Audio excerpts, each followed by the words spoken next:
السلام عليكم ورحمة الله وبركاته، حبايبي واخواتي واصحابي الحلوين، عاملين ايه؟ يا رب دايما تكونوا بألف خير. مساء الفل والسعادة والهنا على عيونكم. النهارده ان شاء الله هنعمل توبينج الفراولة وتوبينج المانجا بطريقة ومكونات بسيطة وسهلة جدا، هينفع معاكي لتزيين جميع التورتات وكمان الكيكات والتشيز كيك والتارت، هينفع معاكي في جميع الحلويات. والطريقة مفيش اسهل منها. تعالي كده نسمي الله ونشوف الطريقة والمكونات بتاعتي عبارة عن ايه. بس قبل اي حاجة نسمي ونصلي على سيدنا محمد عليه افضل الصلاة والسلام.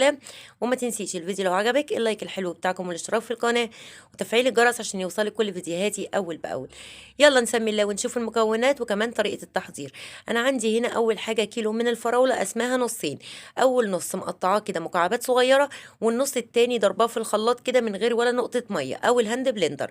عندي كمان مانجتين بس كبار، واحدة مقطعاها مكعبات والتانية برضو ضرباها بيوريه كده من غير ولا نقطة مية. وعندي كيس جيلي فراولة وكيس جيلي مانجا. تعالي اول حاجه نعمل توبنج الفراوله.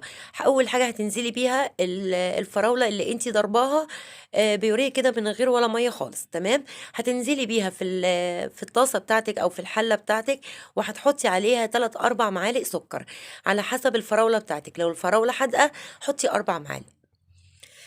هترفعيها على النار، واول ما تبتدي ان هي تغلي معاكي يعني تسخن وتبتدي اول درجة الغليان، هتنزلي بكيس الجيلي بتاعك وتقليب مستمر لغاية ما الجيلي بتاعك يدوب. واول ما يبتدي كده ان هو يغلي برضو شوية، هنروحوا نازلين ايه بقطع الفراولة اللي احنا مقطعينها. بصي اول ما تبتدي ان هي تقلب كده من الجناب، هننزل بقى بالقطع الفراولة بتاعتي. وهنا بقى اول ما تنزلي بقطع الفراوله استني عليها كده دقيقتين، انا مش عايزاها تغلي عشان الفراوله بتاعتي ما تتهريش، تمام. انا عايزه القطعه تبقى محتفظه كده بنفسها.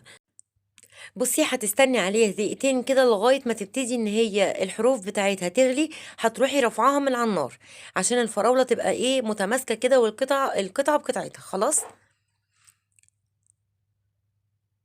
تمام، تقليبه كده حلوه وارفعيها بقى من على النار. وانا كده خلاص جهزت التوبنج بتاعي اللي هو الفراوله. طبعا هتسيبيه يبرد وهتدخليه التلاجة. لو عايزة تحتفظي بيه في الفريزر، هتاخدي الكمية المناسبة بتاعتك وهتحطيها كده في أكياس، وهتقسميها يعني هتقسميهم في أكياس وتحطيهم في الفريزر.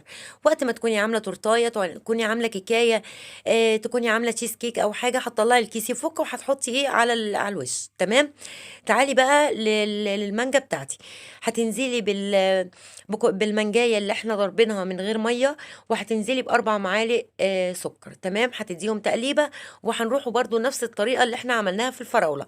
هنرفعها على النار. أول ما تبتدي المانجا بتاعتي إن هي تقلب كده من على الجناب وتبتدي تغلي، هروح نازلة بكيس الجيلي بتاعي. بصي الطريقة مفيش أسهل منها ولا أبسط منها، بس بجد بينفع في حاجات كتير. أنا كنت لسه عاملة فيه بيه الفيديو اللي فات، عاملة بيه الطرط وكان تحفة، كان طالع في منتهى الجمال. وممكن لو عاملة كيكاية كده تحطي كده على وش الكيكة، بيديها طعم حلو قوي. أو تورتاية صغيرة كده، يعني حاجات بسيطة على قد إيدينا كده، بنحاول إن احنا إيه نعملها في البيت. بُصّي، أنا طبعًا نزلت بكيس الجيلي بتاعي وقعدت أقلِّب في المانجا بتاعتي لغاية إيه ما ابتدت إن هي تغلي، وهاروح نازلة بقطع المانجا بتاعتي لغاية ما تقلب من الجنب، هادّيها تقليبتين وهاروح رافعاها من على النار.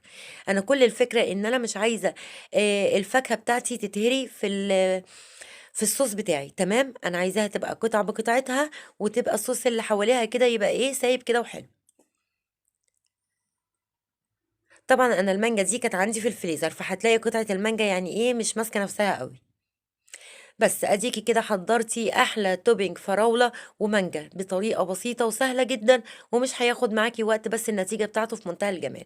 انا لسه بقولك انا كنت عاملة بيه الطرط وكان تحفة. طبعا بصي القوام بتاعه كل ما هيقعد كل ما هيتقل. يعني انا لسه دافي طبعا، لسه سخن يعتبر. اول ما هتدخليه التلاجة ويهدى ويقعد شوية في التلاجة، هتلاقي الصوص بتاعك خلاص تقل، القطع بتاعتك باينة. ما فيش أسهل ولا أبسط من كده. جربيه وحطيه في تلاجتك، هينفع معاكي في حاجات كتير، في أغلب الحلويات هتحطيه. الطريقة سهلة وبسيطة جدا، والفيديو قصير كده مش طويل، بس حبيت إن أنا برضو أعرض عليكم الفكرة دي إن انتوا إيه تستفادوا منها. أتمنى طريقتي في التوبينج النهاردة تعجبكم، ونتقابل الفيديو جاي على خير إن شاء الله في وصفة كده سهلة وبسيطة. أسيبكم في حفظ الله ورعايته. سلام عليكم.